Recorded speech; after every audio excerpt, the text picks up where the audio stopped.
Hello दोस्तों, अब आते हैं देखिए हम दूसरा प्रश्न। कौन सा प्रश्न? दूसरा प्रश्न देखिए, ये भी इम्पोर्टेंट प्रश्न है।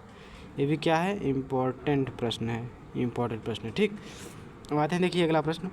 10 सेमी फोकस दूरी के अवतल दर्पण के सम्मुख 2 सेमी लंब वस्तु 15 सेमी की दूरी पर स्थित है। तब बने प्रतिबिंब का आकार तथा प्रकृति क्या होगी? ठीक, इसमें आकार बताना है और क्या बताना है हमको? प्रकृति बताना है। ठीक, अगला प्रश्न में क्या बताना है? आकार बताना है और प्रकृति बताना है। देखिए हम क्या से बताएंगे। 10 सेमी फोकस दूरी कितना है?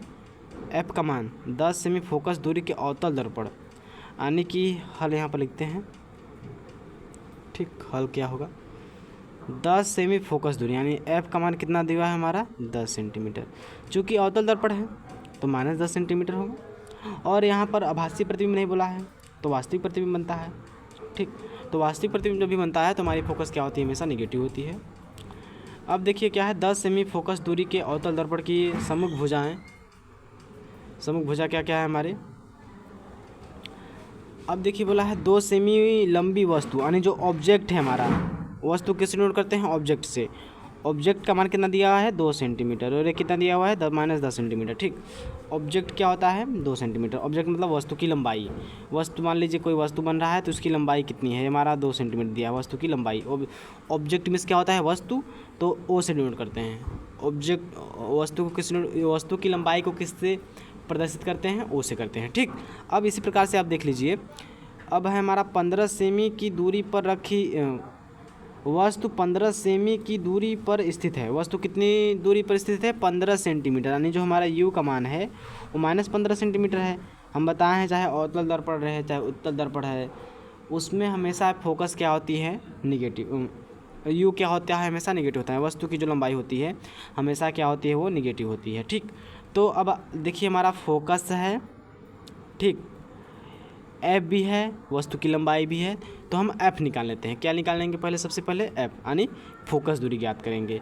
तो फोकस दूरी ज्ञात कर लेते हैं दर्पण सूत्र से। किससे? दर्पण सूत्र से। दर्पण सूत्र हमारे क्या क्या हैं? दर्पण सूत्र देख लीजिए। हमारे दर्पण सूत्र जो होते हैं, प्रश्न एक बार आपसे पढ़ लीजिए, देख लीजिए ध्यान से प्रश्न। ठीक, ये हमारा प्रश्न है, ये हमारे समझ लीजिए पेपर में आने वाला प्रश्न है, जो संभावित प्रश्न है, जो आप लोग 2000 जो 24-25 में पेपर देगा उसके लिए संभावना है कि ये प्रश्न आपको देखने को मिल जाएंगे पेपर में। ये तो हम नहीं लिख कर कह सकते कि ये पेपर में आएगा, लेकिन संभावनाएं हैं। संभावनाएं जिससे होता है प्रायिकता की आने की संभावना है या नहीं है, उसी प्रकार से प्रायिकता है। मान लीजिए हम सवाल जो बता रहे हैं आप ये जान लेंगे तो आपके लाइफ में भी ये हो जाएगा। आप मान लीजिए 10 में 12 में आप किसी भी चीज़ का तैयारी करेंगे, न्यूमेरिकल आता है अवतल दर्पण से, हमेशा अवतल दर्पण उत्तल दर्पण से, तो आप लोग ये सब अभी पढ़ रहेंगे तो आगे जाकर दिक्कत नहीं होगी। ठीक, तो इसी प्रकार से आते हैं हम लोग। देखिए दर्पण सूत्र हमारा क्या होता है? 1/f = 1/v + 1/u। ये होता है हमारा दर्पण सूत्र। दर्पण सूत्र सब लोग को क्या रहना चाहिए? याद रहना चाहिए। दर्पण सूत्र यदि आप लोग को याद रहेगा तभी आप लोग न्यूमेरिकल कर पाएंगे। अब देख लीजिए हमारा f का मान दिया हुआ है -10 सेंटीमीटर, और जो v का मान है वो हमको ज्ञात करना है, और u का मान कितना दिया हुआ है हमको? -15 सेंटीमीटर। कितना दिया है? -15 सेंटीमीटर। तो देखिए हम ज्ञात कैसे करते हैं? ज्ञात कर लेंगे 1/f का मान है -10 बराबर 1/v। v का मान ज्ञात करना है प्लस 1/u। u का मान कितना है? -15 सेंटीमीटर। ठीक, ये हुआ। अब देखिए यहाँ पर हो जाएगा -10 सेंटीमीटर। 1/-10 बराबर 1/v + -1/15। ये देखिए माइनस है, हम पक्षांतर कर लेते हैं, क्या हो जाएगा? प्लस में हो जाएगा। यहाँ पर v है 1/v। ठीक, पक्षांतर करेंगे क्या हो जाएगा हमारा? पक्षांतर करेंगे तो हमारा प्लस में हो जाएगा, माइनस है तो -1/10 प्लस का 1/15 = 1/v। अब देखिए हम इसका एलसीएम निकालते हैं तो हमारा आ जाएगा कितना? 150। कितना आ जाएगा हमको? 150 आ जाएगा। तो 150 आएगा तो इसमें भाग देंगे तो कितनी बार जाएगा? 15 बेरी में। तो यहाँ पर क्या हो जाएगा? -15 प्लस 10 जाएगा 10 बार में, तो यहाँ पर आएगा कितना? -1/v। Sorry, v 1/v minus नहीं आएगा, 1/v रहेगा। अब देख लीजिए हम इसे 15 में से 5 घटाएँगे। जब हम 15 में से 5 घटाएँगे तो हमारा आंसर कितना आएगा, 15 में से 5 घटा दें तो मिलेगा हमको -5 अपॉन 150 बराबर 1/v यही मिलेगा। अब जब हम v का मान निकालेंगे, किसका मान निकालेंगे, v का मान निकालेंगे, तो v का मान निकालेंगे तो हो जाएगा 150 बटा -5। जब v का मान निकालेंगे तो कितना जाएगा, -30 सेंटीमीटर। ये किसका मान आ गया, हमको v का मान आ गया। अब देख लीजिए हमारा आवर्धन कैसे, अब देख लीजिए कितना बड़ा हुआ है, यहाँ से स्टार्ट किए हैं और यहाँ तक आया हुआ है।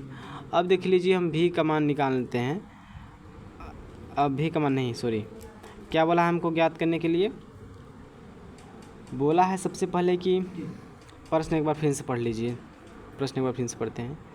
10 सेमी फोकस दूरी के अवतल दर्पण के सम्मुख 2 सेमी लंबी वस्तु, यानी कि जो एक फोकस दूरी है जो -10 सेंटीमीटर है, फिर अवतल दर्पण के सम्मुख रखी गई है 2 सेंटीमीटर की वस्तुएं, फिर ऑब्जेक्ट रखा हुआ है 2 सेंटीमीटर का, फिर 15 सेमी की दूरी पर वस्तु रखी गई है, तब बने प्रतिबिंब का आकार तथा प्रकृति ज्ञात करिए। इसका देखिए आकार, प्रकृति, आकार मतलब कि प्रतिबिंब का आकार कि प्रतिबिंब कितना सेंटीमीटर लंबा बनेगा, आकार ये हो जाएगा। अब प्रकृति क्या होगा, जैसे प्रकृति होता है जैसे कि आभासी, उल्टा सीधा क्या बन रहा है, वो हमको दोनों लोग को 2 चीज़ बताना है। तो सबसे पहले इसको ज्ञात करने के लिए हमको आवर्धन ज्ञात करना पड़ता है। आवर्धन का देखिए आवर्धन का सूत्र होता है m बराबर I/O बराबर -v अपॉन u, ये हमारा सूत्र होता है। ठीक, त्रिक गुणा करा देते हैं तो हो जाएगा IU बटा -VO। जब I का मान निकालेंगे तो हो जाएगा -VO बटा I बटा U। ठीक, तो मान निकालते हैं तो क्या हो जाएगा हमारा, जब मान रखते हैं तो माइनस का हो जाएगा हमारा, माइनस प्लस हो जाता है, हो जाएगा 30 गुणित ऑब्जेक्ट का मान है हमारा 2, U का मान है हमारा 15।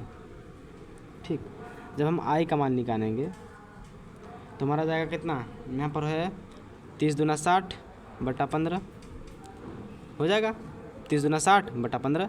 जब I का मान निकालेंगे तो 15 चौका 60, यानी जो हमारा प्रतिबिंब की ऊंचाई होगी, यानी जो हमारा आकार होगा, जो हमारा प्रतिबिंब का आकार होगा वो हमारा कितना लंबा बनेगा, 4 सेंटीमीटर लंबा बनेगा। ठीक, ये प्रतिबिंब का क्या बन जाएगा, आकार बन जाएगा। और देखो जब भी हमारी कोई भी, जब हमारी जो वस्तु आकार होता है, जब हमारी वो धनात्मक बनती है तो हमारा होता है हमेशा वास्तविक तथा उल्टा प्रतिबिंब बनता है। कौन सा प्रतिबिंब बनता है, वास्तविक तथा उल्टा।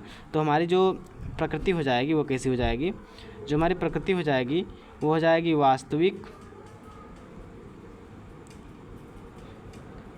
जब भी हमारी कोई धनात्मक आती है आवर्धन या फिर प्रतिबिंब का मान अगर हमारा धनात्मक आता है तो हमेशा वस्तु में क्या बनती है, हमारी वास्तविक तथा उल्टा बनती है, वास्तविक तथा उल्टा।